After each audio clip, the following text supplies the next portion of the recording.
ঠাকুরের আতুল চরণে প্রণাম জানিয়ে, আরাধ্যা জগৎজননী বড় মায়ের আতুল চরণে প্রণাম জানিয়ে, পরম পূজ্যপাদ বরদার চরণে প্রণাম জানিয়ে, পূজনীয় আচার্যদেবের চরণে প্রণাম জানিয়ে সকলকে আমার আনন্দিত জয়গুরু বলে আলোচনা প্রসঙ্গে ষষ্ঠ খণ্ডে 30শে চৈত্র 1351 সাল শুক্রবার কাল থেকে অষ্টাবিংশতিতম ঋত্বিক অধিবেশন আরম্ভ হয়েছে।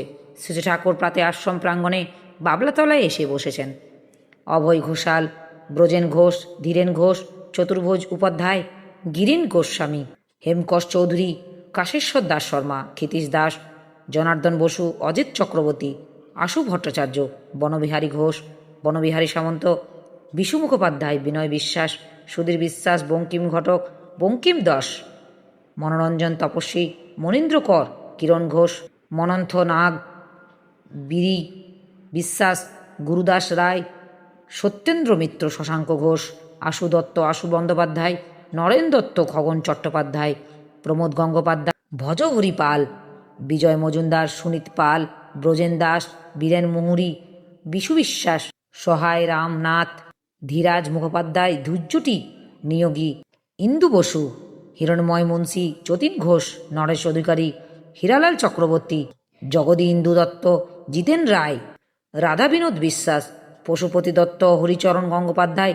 প্রভাত দে, ধীরেন চক্রবর্তী, জয় চক্রবর্তী, জগৎ চক্রবর্তী, অভয় সরকার, অভয় সরকার, ক্ষিতীশ সেনগুপ্ত, ক্ষিতীশ দাস, ক্ষিতীশ রায়, নৃপেন বসু, কালী বন্দ্যোপাধ্যায়, শ্রীভূষণ মিত্র, কেষ্ট বন্দ্যোপাধ্যায়, ননী দে, মেঘনাথ দত্ত, যতীন ভট্টাচার্য, মনমন্থ দে, মৃগাস্ব বেরা, পূর্ণ বিশ্বাস, সুরেন বিশ্বাস, ননী চট্টোপাধ্যায়, নীরদ মজুমদার, ফণী মুখোপাধ্যায়, প্রিয়নাথ কর্মকার, ফণী দে, সুরেন ভৌমিক, রজনী রায়, শৈলেশ বিশ্বাস, শৈলেশ বন্দ্যোপাধ্যায়, শৈলেশ বিশ্বাস, শৈলেশ বন্দ্যোপাধ্যায়, সন্তোষ মুখোপাধ্যায়, কেদার বন্দ্যোপাধ্যায়, রমণী দাস, সুধীর ভট্টাচার্য, শীতল চক্রবর্তী, শশাঙ্ক দে, রমন পাল, সরোজ বসু, বিশেশ্বর দাস, সতীশ চৌধুরী, সুরেন পাল, ত্রিপুরারি কুণ্ডু, অমূল্য দাস, হেমাঙ্গ দাশগুপ্ত, অনাথ মুখোপাধ্যায়, করুণা মুখোপাধ্যায়, সুধীর ঘোষ, সন্তোষ সেনাপতি, কানাই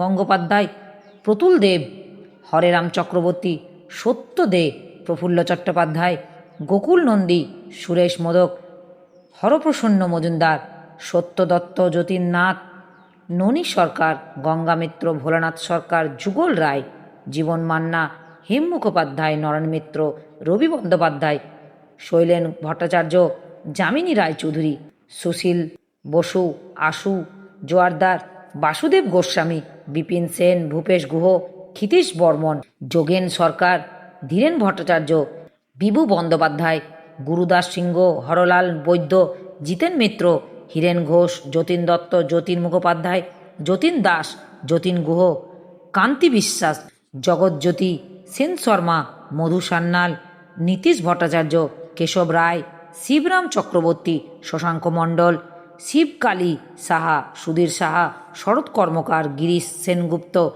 কুমুদ দাস পুরকাস্ত, রোহিণী বিশ্বাস, জগদীশ রায়, ধীরেন তালুকদার, পঞ্চানন গঙ্গোপাধ্যায়, সুবোধ সেন শর্মা, প্রিয়নাথ সেন শর্মা, বলরাম ঘোষ, বীরেন পাণ্ডা, নিরাপদ পাণ্ডা, জগেশ্বর সামন্ত, নগেশ সেন, ক্ষেত্র শিকদার, নিখিল চট্টোপাধ্যায়, মনোরঞ্জন বন্দ্যোপাধ্যায়, চারু করুণ, শ্যামাপদ মুখোপাধ্যায়, সরানন ভট্টাচার্য, বনচারী মিশ্র, অশ্বিনী দাস, দুলাল নাথ, নির্মল ঘোষ, তৈলক্য হালদা প্রভৃতি অগণিত দাদা ও মায়েদের মধ্যে অনেকেই শ্রী ঠাকুরকে ঘিরে বসেছেন। নববর্ষ উপলক্ষে এবার বিপুল লোক সমাগম হয়েছে, তাতে শ্রী ঠাকুর খুব খুশি। শ্রী ঠাকুর এবার লোক কম হয়নি, কি কও শরৎদা, ক্রমাগত লোক আসছে, আরও অনেক লোক হবে শ্রী ঠাকুর। লোক বেশি হলে আমার খুব ভালো লাগে, তবে আস্তে আস্তে আবার যখন ফাঁকা হয়ে যায় তখন কেবল মনে হয় আবার কবে সবাইকে পাবো। লোকের উপর নেশা আমার কিছুতেই কমে না। যামিনী রায়চৌধুরী: আপনি তো দীক্ষা খুব দিতে বলেন, কিন্তু দীক্ষা নিয়েও তো মানুষের তেমন পরিবর্তন হয় না শ্রী ঠাকুর। দেখতে হয় তোমার নিজের পরিবর্তন হয়েছে কতটুকু। রাতারাতি মানুষ বদলে যায় কমই। বদ্ধমূল অভ্যাস ও সংস্কার মানুষকে সেই দিকেই টানতে থাকে, তার হাত এড়ানো কঠিন ব্যাপার। সেই জন্য যে যেমনই হোক নিষ্ঠা, আনুগত্য, কৃত্তি সমবেগ ও সমপ্রিয়তা সম্বন্ধে যজন যাজন ইষ্টভীতির অভ্যাস সংস্কার যাতে প্রত্যেকের মজ্জাগত হয়ে ওঠে সেদিকে তীব্র নজর দিতে হয়। তখন খারাপ কিছু করলেও সে অত্যন্ত অস্বস্তি বোধ করে, নিজের ভিতরে একটা দ্বন্দ্ব বেঁধে যায়। নিজস্ব অভ্যাস এবং সংস্কারগুলিকে সুনিয়ন্ত্রিত করা ছাড়া আর উপায় থাকে না। প্রধান জিনিস হলো ইষ্টের প্রতি একটা প্রবল ভাবানুকম্পিতা গজিয়ে দেওয়া। সেইটা হলে ভালো মন্দ সব নিয়ে সে চেষ্টা করে ইষ্টকে খুশি করতে। আত্মনিয়ন্ত্রণে একটা গরজ বোধ করে, নইলে শুধু বিচার বিবেচনায় হয় না। তোমার যদি ইষ্টের প্রতি একটা অকাট্য টান থাকে, তা তোমার ভিতর দিয়ে অন্যের ভিতর সংক্রমিত হয়ে যাবে। যার ভিতর যেমন যতটা সংক্রমিত হওয়া সম্ভব, সেই সংক্রমণে সূত্র হচ্ছে শ্রদ্ধা।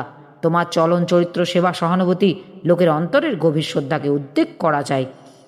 তখন তুমি কত লোকের উদ্ধতা হয়ে দাঁড়াতে পারবে। তার কি ঠিক আছে? তুমি ব্যথা পাও, তুমি অপছন্দ করো, এমনতর কাজ তখন তারাও করতে চাইবে না।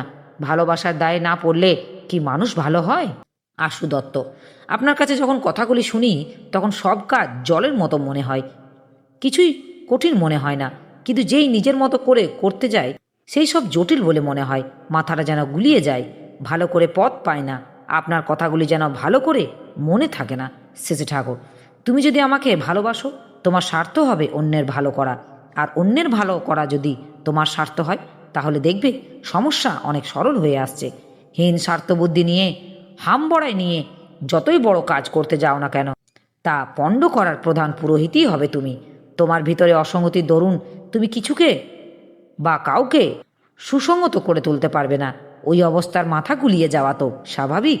আমার চিন্তাচলনের সঙ্গে যদি তোমার চিন্তাচলনকে খাপ খাইয়ে নিতে পারো, তাহলে দেখবে আমি যা করতে বলি তা করা অতি সাধারণ ব্যাপার। নিজের ভালো সম্বন্ধে, নিজের স্বার্থ সম্বন্ধে তোমার একটা বিকৃতি বোধ ও প্রচেষ্টা আছে। ওই ভূত যত সময় তোমাদের ঘাট থেকে না নামবে, তত সময় বিফলতা ও হয়রানি তোমাদের ছাড়বে না। আমি বারবার বলেছি, আবার বলছি, নিজের যদি ভালো চাও, নিজের স্বার্থ চাও, তবে পরিবেশের ভালো করো। পরিবেশের স্বার্থ দেখো ইষ্টপ্রাণ অনুবর্তনায়। এই কথাটি যদি তোমার মনে প্রাণে বিশ্বাস করো এবং অভ্যাসে আয়ত্ত করো, তখন দেখবে তোমাদের পরিবার, পরিবেশ, এমনকি সারা দেশ দ্রুত উন্নতির পথে এগিয়ে যাচ্ছে। প্রমোদ গঙ্গোপাধ্যায়: এতে বড় পরিশ্রম করতে হয়, আর যার ভালো করা যায় তাদের অনেকেই মন্দ করে। শেষে ঠাকুর: যে পরিশ্রম না করে নয়, সে পরিশ্রম করাই লাগে। পরিবেশ যদি অবনতির পথে চলে, আমাদের উন্নতি তাতে ব্যাহত হয় ততখানি। আর কৃতজ্ঞতা স্বভাব যাদের, তারা তো উপকার পেয়ে অপকার করে। তাই বলে যে পরিবেশকে দেখবে না, তা তো হয় না। খেলে খাদ্যবস্তুর ভিতর দিয়ে হয়তো এমন সংক্রমণ হতে পারে যাতে হয়তো স্বাস্থ্যের ক্ষতি হতে পারে, কিন্তু তাই বলে কি আমরা খাওয়া বাদ দিই? না, খাওয়া বাদ দিয়ে বাঁচা যায়। খাদ্য সম্বন্ধে যতটুকু নেওয়া, সাবধানতা অবলম্বন করা, তা নিতেই হয়। আবার তা সত্ত্বেও যদি সংক্রমণ হয়, তখন তার প্রতিকারের জন্য যা করা তা করতে হয়। যা করণীয় তা করার ধাপে ধাপে আত্মরক্ষার দিকে যত সম্ভব নজর দিয়ে চলতে হয়। তা সত্ত্বেও যদি বিপদ দেখা দেয়, তা নিরোধ করার মতো প্রস্তুতি আগে থাকতেই রাখতে হয়। কিছু লোক উপকার পেয়েও অপকার করবে, এটা ধরে রাখতেই হয়। তাছাড়া যে যতই ভালো হোক, কারোর জন্য কিছু করে তার কাছ থেকে কোনো প্রতিদানের প্রত্যাশা করতে নেই। প্রত্যাশা যদি থাকে আর তা যদি ব্যাহত হয়, তবে মানুষ ক্ষুব্ধ হয়, ক্ষুণ্ণ হয়, মুষড়ে পড়ে, অপরের জন্য কিছু করার প্রবৃত্তি উবে যেতে থাকে। তাই ওইসব বালাই রাখতে নেই। দেখতে হয় তোমার সব করার ভিতর দিয়ে ইষ্ট স্বার্থ ও ইষ্ট প্রতিষ্ঠার সুবিধা কতখানি হয়। সেদিক দিয়ে মানুষগুলিকে করিয়ে নিতে হয়, তাতে তাদের উপকার হয়। তা না করে শুধু সেবা দিয়ে ছেড়ে দিলে সেবা নিতে নিতে পাতিত্ব হয়ে যায়। ধরো একজনের বিপদে তুমি সাহায্য করলে, অন্যের বিপদে সে যদি দায়িত্বে সাহায্য নাও করতে চাও, তবু তার উপরে চাপ দিয়েও তাকে দিয়ে কিছু করানো ভালো। কিন্তু সাবধান, কারোর জন্য কিছু করছো বলে সেই অজুহাতে তার কাছ থেকে নিজের জন্য কিছু দাবি করতে যেও না।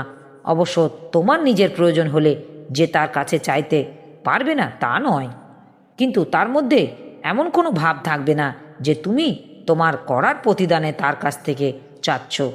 এতে সে যদি সাড়া দেয় তাও ভালো, না দেয় তাও ভালো। তোমার যদি মানুষের জন্য করার অভ্যাস থাকে, যাদের জন্য করো তারা যদি তোমার কিছু নাও করে, তাহলে পরমপিতার বিধানে তোমার প্রয়োজন ততই পূরণ হবার কথা। কিন্তু প্রত্যাশা নিয়ে করলে বিশেষ কিছু হয় না। তোমার স্বভাবটাই এমন হওয়া চাই যে ইষ্টস্বার্থ প্রতিষ্ঠাকল্পে মানুষের ভালো না করেই পারো না। তাতে তোমার যত কষ্টই হোক, এতে পরিবেশের সঙ্গে প্রতিকূলতা সত্ত্বেও তুমি গড়পড়তায় উচ্ছল হয়ে চলতে পারবে। একটি দাদা বললেন, ঠাকুর, আমার খাওয়ার উপর খুব লোভ। খেতে বসলেই বেশি না খেয়ে পারি না, আর তার ফলে পেট খারাপ ছাড়ে না। শেষে ঠাকুর, ওর চাইতে বারবার অল্প অল্প করে খাস, একসঙ্গে বেশি খাস না। যে খেতে দেয় তাকে বলে রাখিস যেন বেশি না দেয়, আর খাওয়ার লোভ কমে। অন্যকে পরিতোষ সহকারে খাওয়াবার ভিতর দিয়ে মাঝে মাঝে অন্যকে সামনে বসে খাওয়াবি। খাওয়াবার নেশা যদি পেয়ে বসে, তাহলে খাওয়ার নেশা আপনি কমে আসে। করুণা মুখোপাধ্যায়, ঠাকুর, কবিতার সঙ্গে কি ছন্দের কোনো অচ্ছেদ্য সম্পর্ক আছে?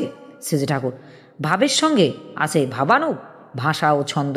তাই যে শুধু কবিতার ছন্দ আছে তা নয়, গদ্যেরও ছন্দ আছে। ভাব ও ভাষার সঙ্গে তা অতপ্রতভাবে জড়িত। ওই ছন্দে যে কত রকমারি অভিব্যক্ত হতে পারে তার কোনো ইয়াত্তা নেই। প্রত্যেকটা ভাবের একটা আবহাওয়া আছে। ভাষার ছন্দটা সেই আবহাওয়া সৃষ্টি করতে সাহায্য করে। ভাব যদি জীবন্ত হয়ে ওঠে, তাহলে ওগুলি অর্থাৎ ভাষা ও ছন্দ আপনি ফুটে ওঠে। তথাকথিত ছন্দ ঠিক থেকেই কবিতা না হতে পারে, আর চিরাচরিত ছন্দের ব্যতিক্রম হয়েও কবিতা হতে পারে। যদি ভাবটা উজ্জ্বল এবং প্রাঞ্জল্যভাবে প্রকাশ হয়, তখন সেইটা হয়তো আরও একটা নতুন ছন্দে বলে গৃহীত হয়। আমার এই আলোচনা প্রসঙ্গে কিছু ভুল ত্রুটি হয়ে থাকলে আপনারা আমায় ক্ষমা করবেন। উপস্থিত দাদা, ভাই, বোন, মায়েদের আমার রানন্দিত জয় গুরু।